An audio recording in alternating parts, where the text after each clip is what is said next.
Buenas noches, mis hermanos. Señor me los bendiga a todos ricamente, los siga a cada uno de ustedes, protegiendo, guiando, fortaleciendo en sus caminos.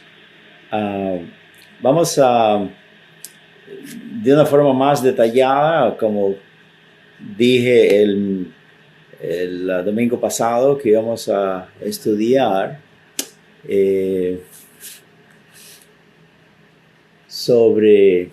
siguiendo más sobre la historia eclesiástica. Ya estamos en el siglo XV, siglo XVI, y además de la atrocidad que se estaba cometiendo contra nuestros hermanos anabautistas por causa del catolicismo, por causa de la persecución, la muerte y todo eso. También cuando surgió este movimiento que se llama el movimiento de la Reforma Protestante, en el segundo siglo, porque no fue en los 1500, pero 1600, nació este señor que se llamó Juan Calvino. Él nació en el año 1509 y murió en el año 1564, vivió 73 años. Fue casado también con la viuda de un predicador bautista, uno de nuestros hermanos antepasados, y de hecho que esto le ayudó para conocer más, ¿verdad?, acerca de las doctrinas muy particulares de nuestros hermanos. Este señor fue un abogado, un hombre muy inteligente, muy sagaz, muy letrado. Además de ser abogado, se convirtió en un teólogo, estudió a profundo la palabra de Dios, la Santa Biblia, pero salió con una serie de doctrinas que hoy en día todavía son muy, muy populares y están cundiendo por diferentes sectores religiosos, no solamente entre los protestantes, pero inclusive entre nosotros los bautistas. Hay 5 enseñanzas, 5 doctrinas básicas que ellos tienen, los cuales son contrarias a lo que dice la palabra de Dios. Por ejemplo, la primera es sobre la depravación total. Nosotros los bautistas sabemos, ¿verdad?, que la palabra de Dios nos enseña así, que no hay nada bueno en el hombre, que aún sus justicias son consideradas como trapo de inmundicia delante de nuestro Dios, según dice Isaías 64. En el libro de los Salmos leemos que Él varias veces nos dice que no hay nadie bueno, no hay ni siquiera uno. Por ejemplo, podemos leer en el libro de Romanos, en la epístola de Romanos, capítulo 3, versos, vamos a ver, creo que es del verso 10 en adelante. Romanos capítulo 3, verso 10. Dice, como está escrito, no hay justo ni aun uno. No hay quien entienda. No hay quien busque a Dios. Todos se desviaron, a una se hicieron inútiles. No hay quien haga lo bueno. No hay ni siquiera uno. Sepulcro abierto es su garganta, con su lengua engañan. Veneno de áspides hay debajo de sus labios. Su boca está llena de maldición y de amargura. Sus pies se apresuran para derramar sangre. Quebranto y desventura hay en sus caminos, y no conocieron camino de paz. no hay temor de Dios delante de sus ojos. Y la palabra de Dios aquí nos incluye a todos, sin excepción. El único hombre que está aquí exceptuado es nuestro Señor Jesucristo, que fue concebido sin pecado, nació sin pecado, vivió sin pecado y murió por nosotros los pecadores, ¿verdad? Y Él es el único. Pero todos los demás, provenientes de la raza caída de Adán, somos como estamos descritos aquí en la palabra de Dios. Somos trinos, somos hechos a imagen y semejanza de Dios. Y tanto en el espíritu como en el alma y el cuerpo, dice la palabra de Dios que estamos contaminados de pecado. No perdimos la imagen de Dios, aún perdidos, siempre tenemos la imagen de Dios en nosotros, pero está manchada, está desfigurada, está muerta, dice la palabra de Dios, en delitos y en pecados. Ahora, esta enseñanza de los calvinistas es que el hombre está tan aniquilado en su alma, en su espíritu, está muerto en delitos y pecados, que no tiene conciencia de pecado, es incapaz de arrepentirse, es incapaz de tener fe en Cristo como su Salvador personal, por la depravación total. Pero la llevan al extremo. Este señor Juan Calvino la llevó al extremo de enseñar que el hombre es incapaz de venir a Dios, incapaz de responder a su llamado, incapaz de buscar a Cristo para ser salvo. Y ahí es donde está un gran error. Según ellos, cada pecador, cada pecadora tiene primeramente que nacer de nuevo, que Dios lo haga nacer de nuevo por su Espíritu Santo, ¿verdad? Que lo haga hijo de Dios, porque eso es lo que el pecador llega a ser al nacer de nuevo, hijo de Dios. Y entonces eso le capacita a él para aceptar a Cristo o no como su Salvador personal. Es absurdo, absurda esa posición. ¿Verdad? Ya una vez que ha nacido de nuevo, ya es hijo de Dios, pues de hecho que es en virtud y en base a el sacrificio de Cristo en el Calvario, ¿verdad? Pero bueno, eso es lo que ellos enseñan. Pero ¿qué dice la palabra de Dios al respecto? Está el hombre pecador, muerto en delitos y en pecados, de tal manera que él no puede oír la palabra de Dios, no puede arrepentirse, no puede depositar fe en Cristo para salvación. Miremos lo que dice Isaías capítulo 1, versos 18. Aquí hay en el Antiguo Testamento un llamado de Dios para ellos, para Israel, para Judá, porque en cada generación, todo el tiempo, Dios está instando, está exhortando, está llamando a que lo busquen a Él y que se arrepientan y que no mueran en sus pecados, pero que sean salvos. Y aquí dice en el texto, venid luego.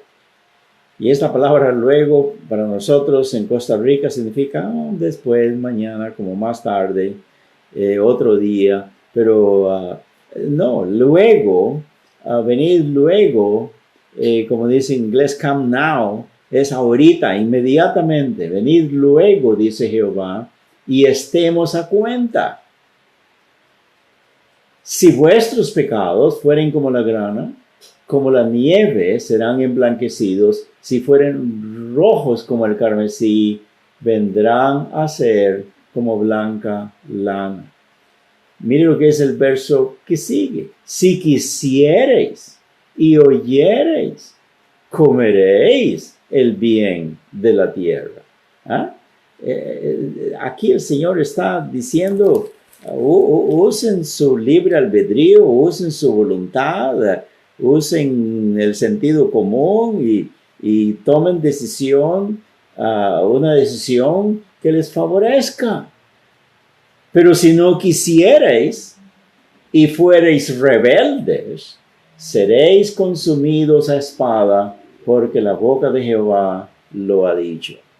Es obvio, hermanos, que el Señor pues está hablando con personas inteligentes, que tienen conciencia, que pueden determinar qué van a hacer, responder o no responder al llamado de nuestro Dios lleno de gracia. En el capítulo 55 de este mismo profeta de Isaías, mira lo que dice en el verso 3.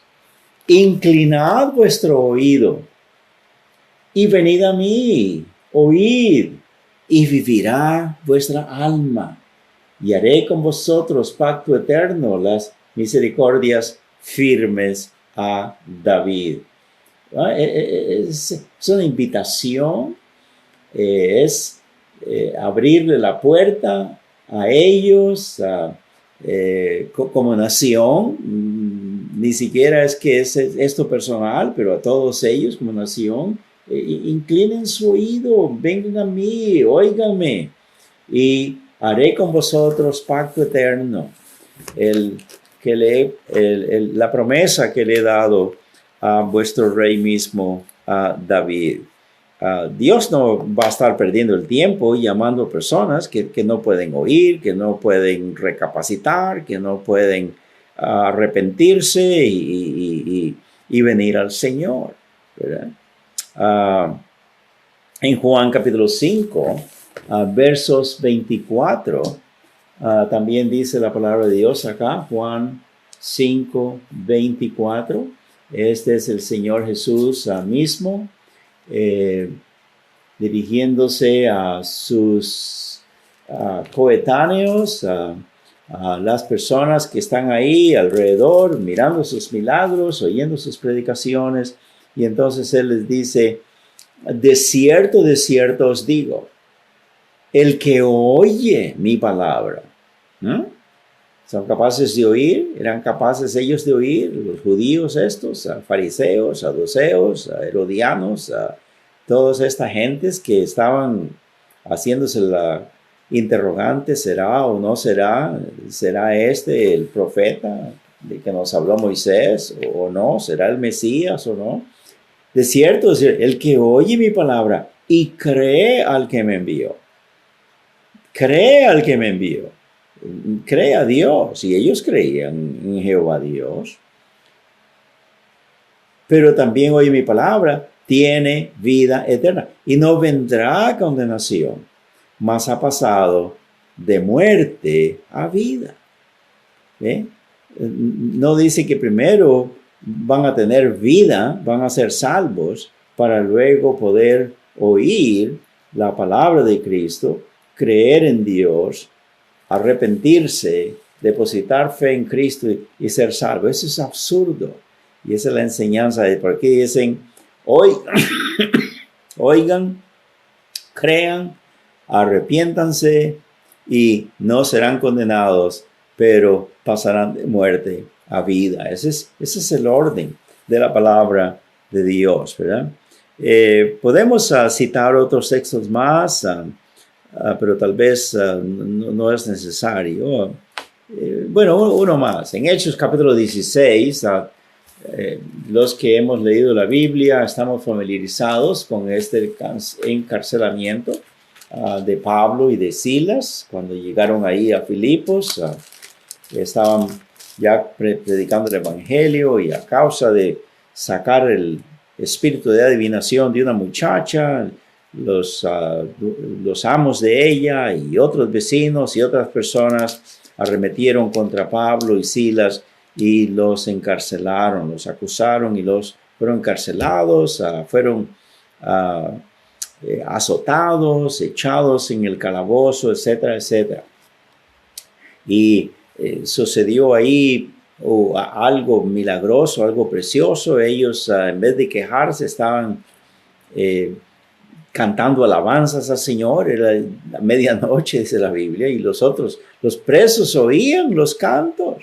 Y el carcelero también, que los cuidaba. Vino un temblor, se abrieron las puertas de la cárcel, todos podían salirse si querían, pero todos estaban ahí. El carcelero, pensando que todos se habían ido porque está oscuro, dice que ya estaba cogiendo la espada para matarse él mismo, porque él sabía que si uno de los prisioneros se le había escapado, él tenía que pagar con su vida. Y por eso dice, no, en vez de que me maten los demás, me voy a matar yo mismo. Pero Pablo dijo, hey, no te hagas ningún daño, todos estamos aquí. Y dice la palabra de Dios que él fue tan impactado que él comenzó a temblar y dice, señores, ¿qué puedo hacer yo para ser salvo?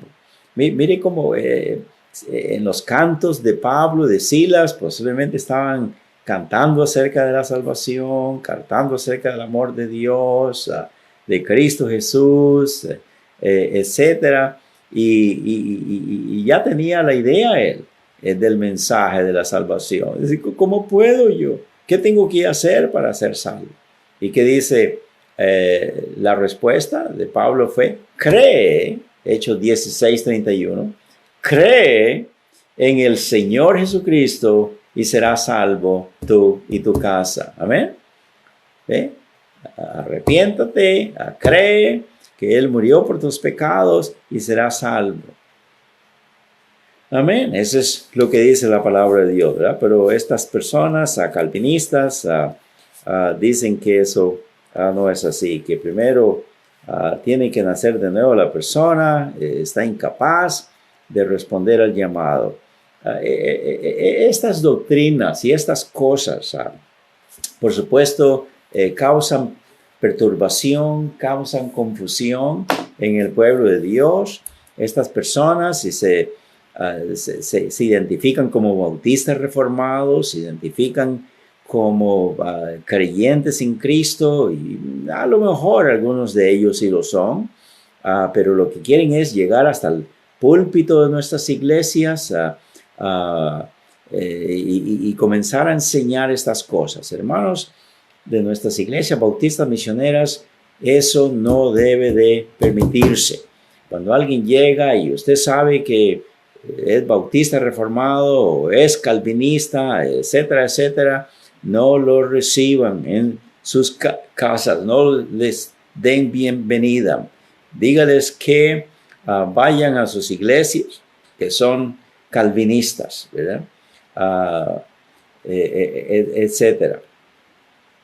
Porque ellos van a hacer lo que dice la palabra de Dios en el libro de Hechos, capítulo 20, versos 28. La palabra de Dios claramente preveía todas estas cosas por las que íbamos a estar pasando, y por eso nos da las instrucciones que necesitamos no solo conocerlas, pero aplicarlas, practicarlas. A veces esto implica hermanitos, hermanitas inmaduras, inmaduros que les lastima, que no están de acuerdo con estas medidas, esta severidad, pero aunque ellos no entiendan, aunque ellos no comprendan, se les va a estar instruyendo y decirles que es necesario tomar estas medidas, ¿verdad? De no darles receptividad o entrada a este tipo de individuos. Dice el apóstol Pablo acá en Hechos capítulo 20, versos 25, y ahora yo sé que ninguno de todos vosotros entre quienes he predicado el reino de Dios verá mi rostro. Por tanto os protesto en el día de hoy que estoy limpio de la sangre de todos. Qué declaración más preciosa es esta. Qué lindo es que algún día pudiéramos experimentar eso nosotros también, los predicadores, los pastores, los misioneros, que la región donde estamos trabajando, la zona geográfica que tenemos que cubrir, podamos decir, ya todos han oído el Evangelio, la palabra de Dios. Estoy libre de la sangre de ellos. Señor, ayúdanos para que podamos llegar por lo menos cerca de ese punto. Y dice, por tanto, yo os protesto en el día de hoy que estoy limpio de la sangre de todos, porque no he rehuido anunciaros todo el consejo de Dios. Todo el consejo de Dios. Por tanto, mirad por vosotros y por todo el rebaño en que el Espíritu Santo os ha puesto por obispos, para apacentar la iglesia del Señor, la cual Él ganó por su propia sangre. En el contexto nos dice que Él mandó a traer a todos los pastores de esa región para enfatizarles esto. Ustedes son los líderes, ustedes son los responsables de alimentar el rebaño del Señor, de darles la palabra de Dios, así como yo lo he hecho. Así que mirad por vosotros mismos y por todo el rebaño en que el Espíritu Santo os ha puesto por obispos. Y obispo, la palabra obispo es sinónimo de pastor, de sobreveedor, de líder principal que está a cargo por Dios de cuidar el rebaño, de cuidar la iglesia. Y que dice para apacentar la iglesia del Señor. Así como el pastor le busca el rico y sustancioso pasto a las ovejas y les lleva a tomar agua y los pone en la sombra y los cuida de las fieras y de hierbas venenosas, etcétera, etcétera. Dice también la palabra de Dios acá que ese es el trabajo del pastor. Y además dice aquí que esta iglesia del Señor es tan preciosa, es tan cara, es tan altamente evaluada por Dios, que fue comprada con la sangre preciosa de Cristo, la cual Él ganó por su propia sangre. Hermanos, el Señor quiere que seamos celosos, que seamos claros, íntegros, a presentar la palabra de Dios, porque eso es lo que va a estar siempre manteniendo el cerco de protección para que lobos, fieras, personas que van a hacer daño a la casa del Señor no entren. Pero el pastor es el portero, él está a la puerta y él tiene que estar en esta constante vigilancia. Así que mis hermanos, pastores, misioneros de las iglesias del Señor Jesucristo, vale más que estemos alerta acerca de estas cosas porque tenemos que darle cuenta al Señor. Dice entonces acá en el verso 29, porque yo sé, les digo estas cosas porque yo sé que después de mi partida entrarán en medio de vosotros lobos rapaces que no perdonarán el rebaño. Lobos rapaces que no perdonarán el rebaño. En otro texto, ¿verdad? La palabra de Dios nos dice que hay lobos vestidos de ovejas que quieren, por ser emisarios del diablo, ser emisarios del maligno, inmiscuirse, introducirse en la casa de Dios y con sonrisas y con buena actitud, con carisma y con esto y con lo demás. Quieren estar ahí metidos para comenzar a regar el veneno de sus doctrinas y sus herejías que están claras en la palabra de Dios y practicadas por la iglesia del Señor. Así que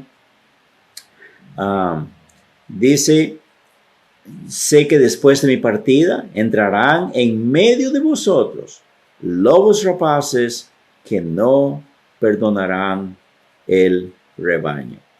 No tienen compasión. Ellos lo que quieren venir es nada más a causar daño y ruina ¿verdad? Y de vosotros mismos.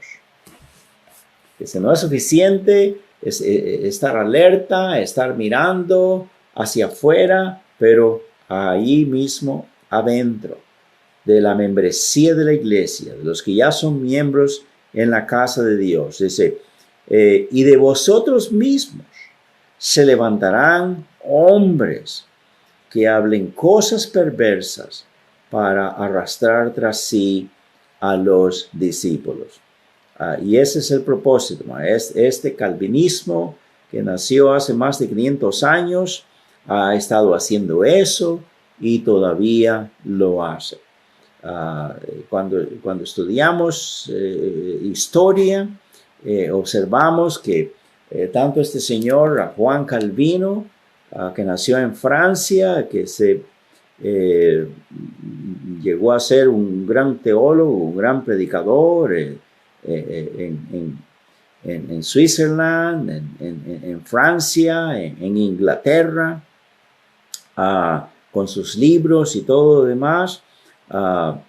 Él sembró todas esas cosas a través de la historia. Ha habido hombres todavía que están propagando todas estas malas enseñanzas, ¿verdad? Porque no tienen compasión del rebaño. El rebaño del Señor, las iglesias del Señor Jesucristo han estado, estarán y continuarán estando siendo atacadas por todas estas cosas. Por eso el Señor nos dice que nos pongamos alerta. Dice verso 31, por tanto velad, acordándoos que por 3 años, de noche y de día, no he cesado de amonestar con lágrimas a cada uno. Y ahora, hermanos, os encomiendo a Dios. Los encargo delante de mi Dios Todopoderoso, el que nos ha prometido cuidarnos, protegernos, guiarnos, fortalecernos y andar de victoria en victoria en Cristo Jesús. Los encomiendo a Dios y a la palabra de su gracia, que tiene poder. Amén. La palabra de Dios tiene poder para sobreedificaros y daros herencia con todos los santificados. Amén. Al decir esta palabra, sobreedificaros, es decir, hermanos, va a haber un ataque, va a haber un derrumbe. La palabra de Dios va a levantarlos de nuevo. Y así ha sido, ¿no? A veces iglesias enteras han sido barridas, nuestros hermanos, pastores, a veces han sido engañados y han coqueteado con todas estas cosas y ya no los tenemos en nuestro medio y es doloroso. Pero esa es la palabra de Dios. A pesar de eso, aunque unos caigan, ustedes por la palabra de Dios serán levantados y fortificados para seguir adelante hasta llegar a ese día en que podemos recibir la herencia, amén, la recompensa, los premios que el Señor tiene por nuestra fidelidad a su palabra, amén. Así que, hermanos, yo sé que vamos a estar mirando esto detenidamente, como les prometí. Por ahora estamos hablando solo de la depravación total y su concepto que ellos tienen alrededor. Los calvinistas dicen que el pecador no puede, pues, por sí mismo buscar la salvación. Y ya dimos algunos textos que ellos usan, ¿verdad? Erróneamente.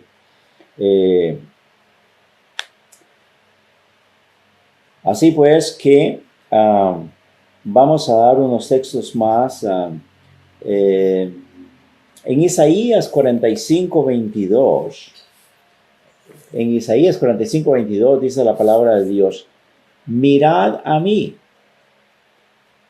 En el 1:18 dice él: venid a mí. Venid a mí.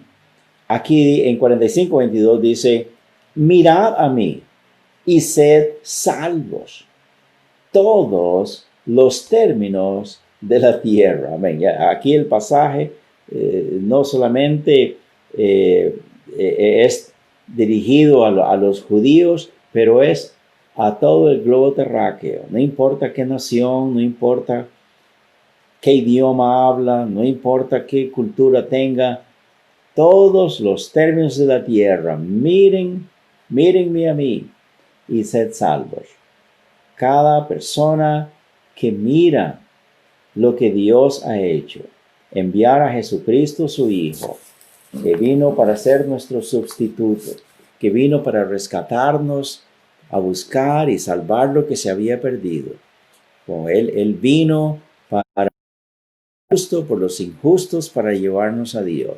Cuando miramos esas cosas, en nuestra condición pecaminosa, en nuestra condición en que no podemos hacer nada por nosotros mismos, el Señor vino y lo hizo todo a nuestro favor para que seamos salvos.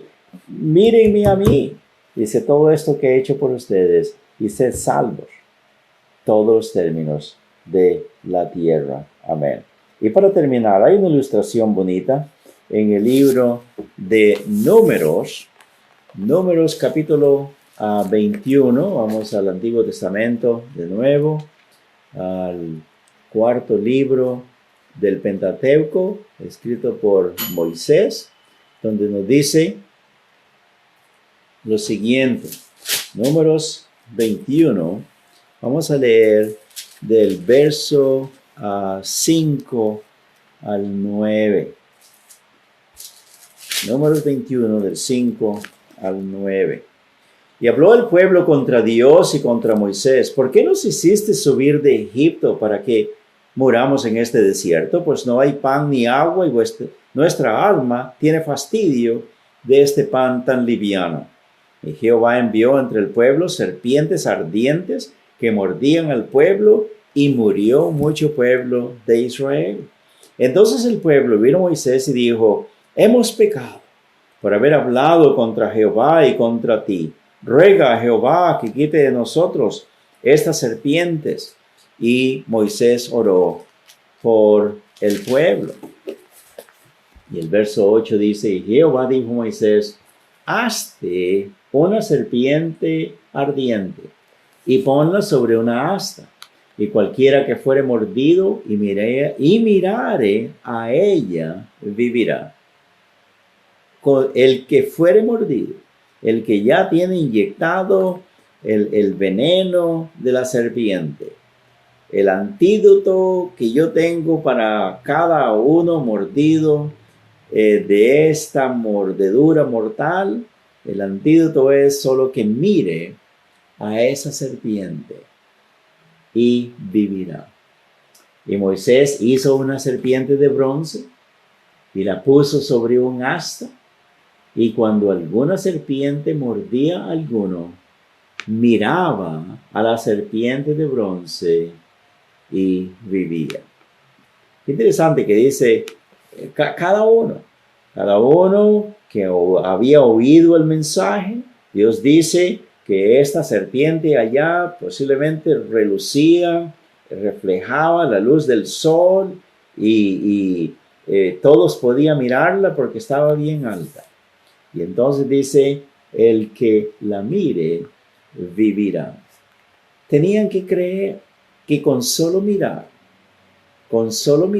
a la serpiente sobrevivirían.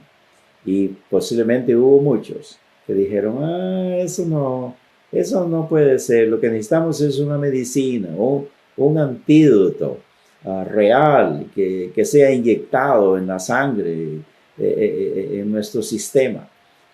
Posiblemente algunos no creyeron. Entonces, ¿qué pasó? Murieron. Pero el que creía vivía. Y el Señor Jesucristo usó este incidente porque dice en el Evangelio de Juan, capítulo 3, que hablando con Nicodemo, este hombre importante entre los judíos, que él estaba con deseo de saber cómo ser salvo, cómo nacer de nuevo, y el Señor le dijo acá, después de explicarle bien que él necesitaba nacer de nuevo, dice: En el verso 13, Juan 3:13, nadie subió al cielo, sino el que descendió del cielo, el Hijo del Hombre que está en el cielo. Nadie subió al cielo, sí, amén. Nadie había entrado al cielo. El primero que iba a entrar ahí es el Señor Jesucristo. Una vez que Él murió, dio su vida en la cruz del Calvario, fue sepultado y resucitó y ascendió al cielo. Dice, yo soy el primero. Nadie más ha podido subir al cielo, pero yo voy a llegar ahí, amén. Y como Moisés levantó la serpiente en el desierto, así es necesario que el Hijo del Hombre sea levantado. Que el Señor está diciéndole a Nicodemo, me van a poner en la cruz y me van a levantar y todos podrán verme ahí en el monte Calvario, muriendo por ustedes. Así exactamente como aquella serpiente que Dios había encomendado a Moisés, que la pusiera en un asta y que con solo mirar podían vivir. Así también dice acá, verso 15, para que todo aquel que en él cree no se pierda, mas tenga vida eterna. Amén. Seré levantado en la cruz del Calvario, muriendo por los pecados de todo el mundo. Y el que crea que estoy muriendo por él, que estoy siendo el sustituto, que estoy pagando su deuda, su cuenta delante de Dios, que con mi sangre que estoy derramando ahí colgado en la cruz, lo estoy limpiando de todo pecado, de toda maldad, dándole la justificación, dándole el perdón de Dios y la salvación. El que crea, entonces dice que no se perderá, pero tendrá vida eterna. Ojalá que alguien que esté oyendo este mensaje, estas palabras de este divino libro precioso, lo oiga usted, lo reciba, lo abrace y deposite su fe en Cristo Jesús como su Salvador personal. Amén. Dios me lo bendiga y nos vemos en el próximo estudio.